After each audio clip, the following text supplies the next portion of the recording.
Madame, monsieur, bonsoir et merci de rester fidèle à votre journal des Alpes, y compris en été.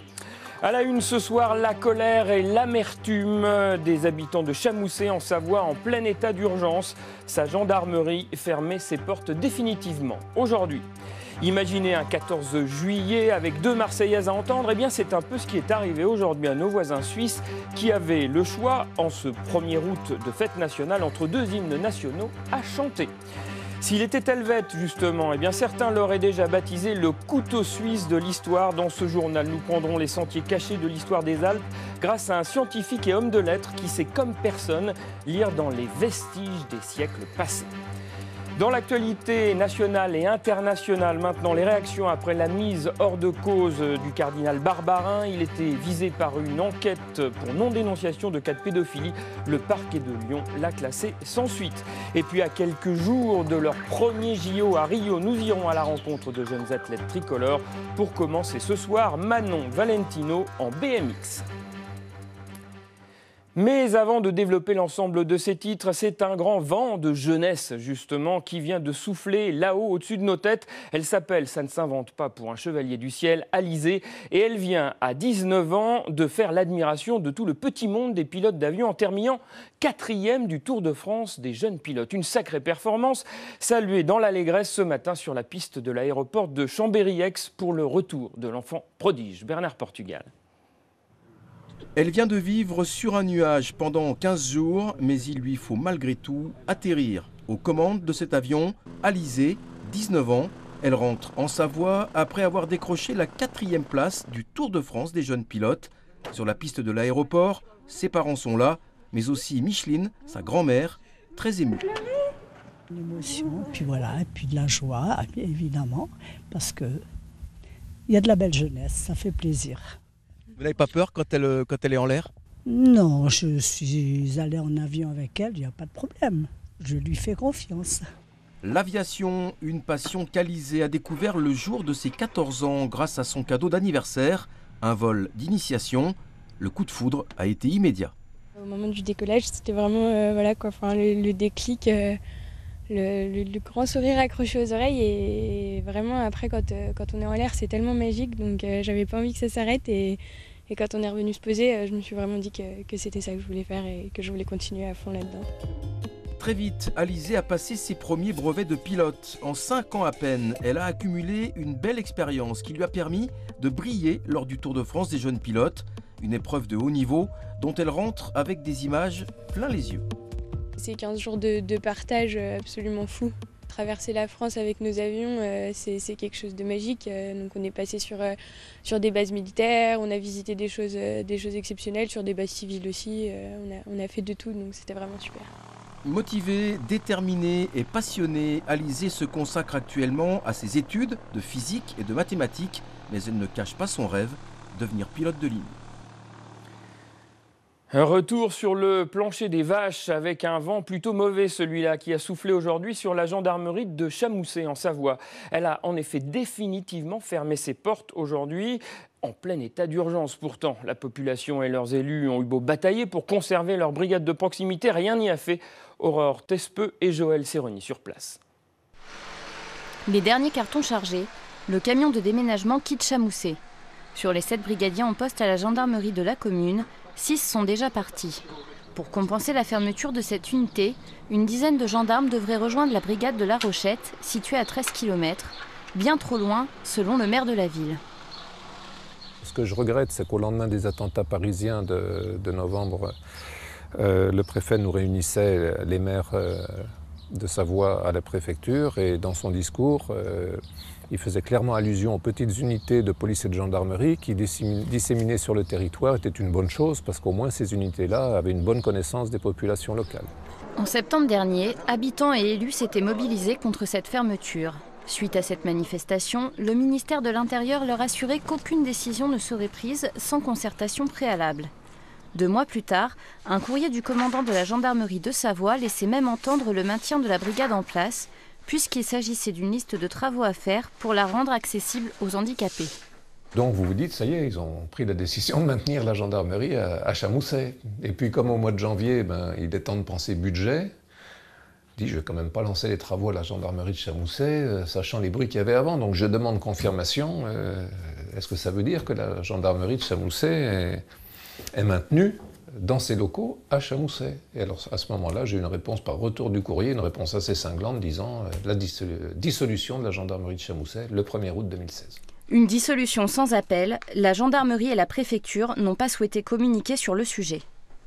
Désormais, les locaux sont prêts à accueillir de nouveaux occupants. La commune a engagé des négociations avec un bailleur social pour transformer l'ancienne gendarmerie en logement.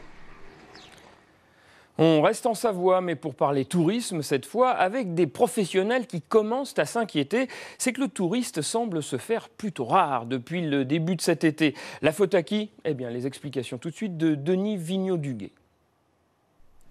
Calme, c'est le qualificatif qui revient le plus souvent dans la bouche des hôteliers savoyards. Comme chaque année, la clientèle d'affaires se fait rare, ce qui est une chose plutôt logique. Mais en revanche, le touriste, lui, n'est pas vraiment au rendez-vous. Le taux d'occupation tourne à peine autour des 55%, ce qui laisse augurer d'un mois d'août aussi calme que juillet. L'explication serait à chercher du côté des événements, moins nombreux sur Chambéry cette année qu'en 2015, où l'étape du Tour des amateurs et la venue de Johnny Hallyday avaient dopé les réservations hôtelières. Pourtant, les touristes sont bel et bien là, mais la clientèle a changé. Désormais, il faut plutôt compter sur un tourisme de passage, en route vers les stations des Alpes ou vers l'Italie, qui en plus utilise Internet pour trouver des logements à bas coût. Pour s'en sortir, l'hôtellerie classique va devoir s'adapter en proposant, dans la mesure du possible, des prix de plus en plus attractifs. Économie toujours avec de grandes manœuvres en cours dans l'électronique. Le japonais TDK vient d'annoncer le rachat sous forme d'une offre publique amicale de Tronix Microsystems, une entreprise basée à Crolles dans l'Isère et qui emploiera une centaine de personnes entre son site français et celui de Dallas aux États-Unis. La société iséroise avait perdu 3 millions d'euros l'an dernier. D'autres précisions bien sûr sur notre site internet alpefrance3.fr. Allez, direction la Suisse voisine maintenant, avec un reportage tout d'abord sur une polémique suisse qui mériterait presque d'être française. Mais encore faudrait-il pour cela qu'il existe deux Marseillaises, ce qui n'est pas le cas, vous le savez, car en Suisse, depuis presque 2 ans, une société d'utilité publique a lancé un appel à concours pour ajouter une strophe à l'hymne national de la Confédération. Aujourd'hui, 1er août, jour de fête nationale suisse, Jean-Christophe Solari et Ariane Combe ont donc ouvert grand leurs oreilles pour tenter d'y entendre plus clair entre partisans et opposants de l'hymne de la discorde. Sur nos rouges, la croix blanche. Ce sont quelques strophes choisies à l'issue d'un concours organisé par la Société suisse d'utilité publique en septembre 2015, le nouvel hymne suisse. Mais ce soir, alors qu'il doit être chanté pour la première fois dans tous les cantons à l'occasion de la fête nationale suisse, le nouvel hymne ne fait toujours pas l'unanimité. Certains citoyens suisses refusent carrément de l'entonner. Dans le petit village de Meigné, on a appelé la chorale du village à la rescousse. D'habitude, on chante tout le monde, tous en groupe pour le premier couplet, 2-3 couplets de l'hymne national normal maintenant. Puis ils ont dit, comme pour lancer, comme c'était assez difficile pour le texte, ils ne le connaissent pas encore, le lancer puis les mener comme ça.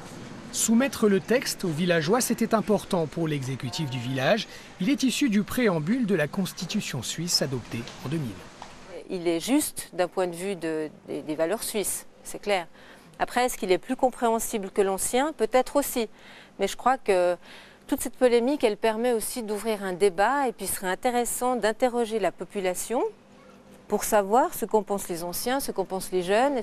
Les anciens, dans le village voisin de Jussy, ils ont dit non au nouvel hymne national. Après des débats enflammés, les membres de la chorale locale ont souhaité rester au cantique suisse actuel. C'est des chansons que nous, on a chantées à l'école. À l'heure actuelle, c'est vrai, je crois que les écoliers dans les écoles, ils apprennent plus tellement ces chansons. Alors ils peuvent peut-être se modifier pour le futur, mais pas nous. L'hymne n'est pas encore officiel, il doit faire l'objet d'une large adhésion populaire pour être définitivement entériné. Et ce n'est pas gagné. 19h08 dans le Journal des Alpes, pas encore l'heure de rentrer au pays. On reste en Suisse pour notre série d'été. Vous le savez, depuis le début des vacances, nous vous emmenons chaque soir sur un morceau de frontière de la nouvelle maxi-région Auvergne-Rhône-Alpes. Jusqu'à vendredi, c'est sur la ligne de partage entre notre région et la Suisse voisine que nous allons passer la semaine. Alors, pour fixer les choses, nos reporters Ingrid Pern et Serge Vorette ont déployé leurs ailes au-dessus d'un géant nommé Léman. Décollage immédiat, après un petit jingle tout de même.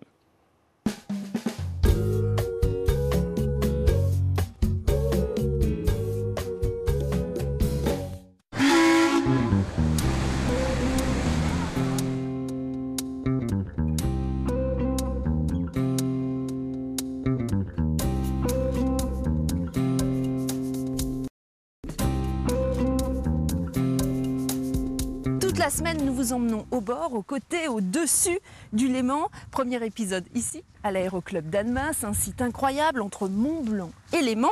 Décollage immédiat pour un survol de cet océan de poche et de ses frontières. Commençons par un petit briefing géographique. On se trouve où, là, sur la carte? Alors, comme vous le voyez ici, nous sommes sur l'aérodrome d'Annemasse. Sa particularité, c'est qu'il est très voisin de l'aérodrome de Genève. Toute cette portion-là, c'est la protection rapprochée de l'aérodrome de Genève. Et puis, le plus grand espace, là, eh bien, c'est pour protéger toutes les arrivées et départs à haute altitude qui desservent Genève. Dans la checklist, il y a d'abord le paysage idyllique aujourd'hui, une véritable carte postale. Puis le pilote, François Gonnet. Et enfin, notre plan de vol. Objectif, jouer à saut de frontière au-dessus du lac, cette grosse virgule. Terrain de jeu incroyable, franco-suisse.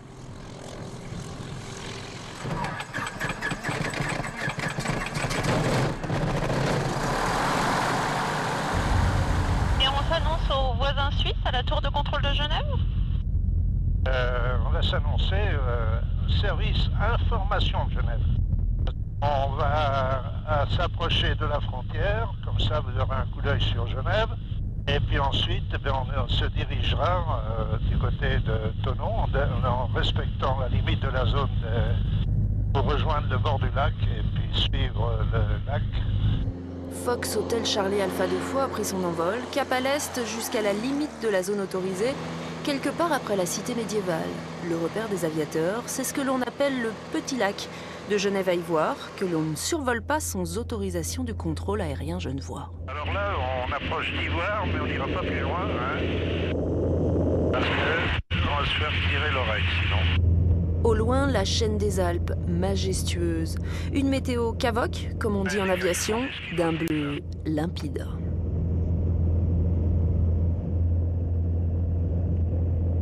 Donc devant nous, ce sont les cornettes de piste qui font frontière aussi, hein, c'est ça? Là-bas, oui, et puis il y a la Dandoche, bien sûr qu'il y a là-bas. Magnifique, un petit nuage au-dessous. Pas de quoi faire dire aux voisins suisses que les Savoyards étendent leur linge. Il y a des gars qui font du ski nautique, là. Ça, c'est juste quand les nuages enveloppent leurs montagnes. Là, on va arriver à l'embouchure du Rhône, dans le lac, là. Alors, on voit qu'il y a toutes les alluvions qui descendent, ça n'a pas la même couleur. Et devant la vallée du Rhône qui va à Sion, là-bas.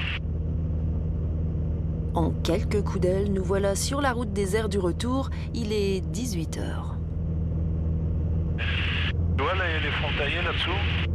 C'est effectivement la joie quotidienne des frontaliers. Cap 250, direction Genève avant de retrouver le tarmac et les pilotes prêts au décollage. Un petit peu lourd, comme le sac de montagne.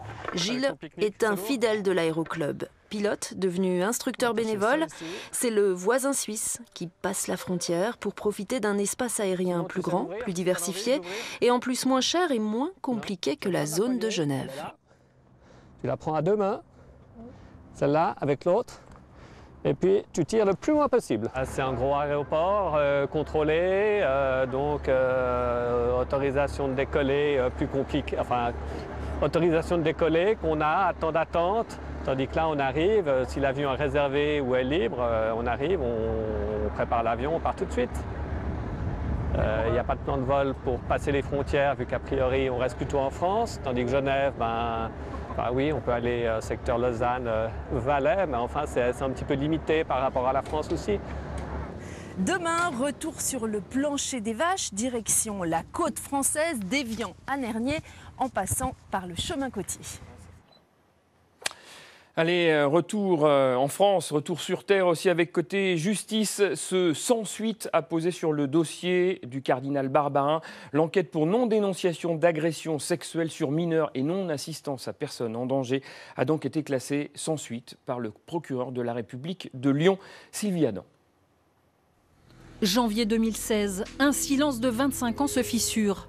L'affaire Prénat est révélée. D'anciens scouts de la paroisse Saint-Luc à Sainte-Foy-les-Lyons accusent le prêtre d'attouchement et de fellation commis entre 1986 et 1991. Des victimes ont repris contact et fondé la Parole libérée. 4 d'entre elles portent plainte. Le père Prénat est mis en examen pour agression sexuelle. En garde à vue, il reconnaît 3 viols et précise que son supérieur était au courant de ses penchants. L'archevêque de Lyon m'a dit qu'il reconnaissait les faits le concernant, qu'il était parfaitement au courant et que ce prêtre avait déjà eu maille à partir avec la justice et qu'il reconnaissait. De nouvelles plaintes vont suivre. Désormais, l'affaire Prénat est devenue l'affaire Barbarin. Les victimes reprochent au cardinal de ne pas avoir dénoncé les agissements du religieux et de l'avoir laissé au contact d'enfants jusqu'en août 2015. Que savait la hiérarchie catholique et depuis quand ? Le parquet ouvre une enquête préliminaire pour non-dénonciation de crimes et mise en danger de la vie d'autrui. Y a-t-il prescription ou pas? Prescription juridique, peut-être, le droit va le dire. La majorité des faits, grâce à Dieu, sont prescrits. Et bien, certains peut-être pas, c'est la justice qui se prononcera. Tempête médiatique. Le diocèse organise une réunion de crise pour laver les soupçons d'omerta. L'Église annonce la création d'une commission indépendante nationale pour prévenir les dérives pédophiles. Trop souvent, nous nous sommes contentés de vérités et de connaissances partielles qui nous ont empêchés de voir suffisamment clair sur ces situations de prêtres et qui nous ont conduits à des erreurs. Des erreurs, un pavé judiciaire de 500 pages d'auditions, de témoignages. Aujourd'hui, le parquet de Lyon a confirmé que les autorités diocésaines avaient eu connaissance de soupçons visant le père Prénat entre 2005 et 2010, période couverte par la prescription. Côté sport, c'est la rentrée qui se prépare pour le FC Grenoble. La reprise du championnat de rugby, c'est pour le 20 août face à Agen. Mais avant cela, une série de matchs amicaux va permettre de tester le nouveau groupe. Fred Lefrançois sur des images de Didier Alban. Après 3 semaines de préparation physique intensive, le 15 grenoblois retrouve le pré. Et en 2016, les rugbymen sont connectés. Bien équipés, ils vont pouvoir continuer à bien travailler en vue d'une 5e saison au plus haut niveau du rugby français. L'an passé, le FCG avait terminé 10e du top 14. Il faudra faire au moins aussi bien. Je suis vraiment convaincu qu'il y a un groupe pour aller chercher quelque chose cette année. Peut-être pas un titre, mais voilà, on ne sait jamais. On peut avoir des ambitions quand même assez élevées. On n'en a pas trop parlé encore, mais je sais un groupe qui vit bien, qui est déjà en place depuis un petit moment. Et on va essayer de tout faire pour amener un peu de gaieté et de bonheur au public, au public grenoblois. Arrivé de Toulouse, David Mélé fait partie des 3 recrues venus renforcer l'effectif grenoblois. Ali Meldonné et Sisa Waka complètent le tableau des transferts. 3 nouveaux joueurs qui vont devoir prouver dans une formation peu renouvelée. L'intégration s'est bien passée, maintenant ils n'attendent plus qu'une chose, que la compétition commence. Impatient de pouvoir montrer à tout le monde que j'ai une petite carte à jouer, malgré la concurrence qui est très forte avec Charles MacLeod, mais aussi Lilian Sastras qui a énormément de qualité. Donc voilà, impatient de pouvoir jouer avec mes nouveaux coéquipiers et de commencer une nouvelle aventure qui j'espère s'annonce très, très belle. Encore 3 semaines à patienter, le premier match de la saison est programmé pour le 20 août prochain et tout commencera par un déplacement face à Paris. Pour refermer ce journal, c'est le portrait d'un touche-à-tout de talent que nous vous proposons. Eric est ingénieur dans l'industrie, mais aussi romancier, amoureux de la nature ou encore historien. Yves-Marie Glo et Jean-Christophe Pain ont suivi sa trace. Il est à la recherche du moindre signe. Des traces laissées par ceux qui nous ont précédés. Eric nous guide sur une route oubliée, une voie romaine effacée par le temps, un axe important il y a 2000 ans. Plus les vestiges sont modestes, lacunaires, et plus personnellement ils me font rêver. C'est vrai qu'il faut par contre chercher à voir au-delà des apparences. Bien souvent on ne voit que ce que l'on s'attend à voir. Au détour d'un étroit sentier, nous découvrons ce monument. Une arche haute de 4 mètres, en partie effondrée. Et là on est en plein mystère. Pourquoi un tel arc de triomphe en pleine nature, en pleine montagne, presque loin de tout? Ici, il devait passer des chars, mais d'où ils venaient? Comment ils passaient sur le petit sentier qui nous précède? Mystère. Est-ce un hasard? Cette arche se trouve précisément à mi-chemin entre Grenoble et Briançon. Je pense qu'ils ont percé pour faire vraiment cette magnifique arche, plus que pour passer à travers la montagne. Parce que la montagne, ils pouvaient la contourner, ils l'ont contournée tout le long du chemin d'accès. Obélix avait raison, ils sont fous ces Romains. Un peu plus bas dans la vallée, la voie est littéralement suspendue. En bas, il y avait de grands marécages et un lac, donc impossible d'emprunter la vallée. Donc il fallait marcher contre la falaise. Donc ils ont, à 400 mètres du sol, ils ont taillé une partie de la falaise, ça fait un chemin d'environ 1,5 mètre à 2 mètres. Et ensuite, ils ont posé dessus un plancher. Et comme ça, pendant 500 mètres environ, on pouvait passer au-dessus du lac sans se mouiller les pieds. À 2 pas de la cité, Éric nous offre une dernière surprise, de taille. Sous nos pieds, une nécropole.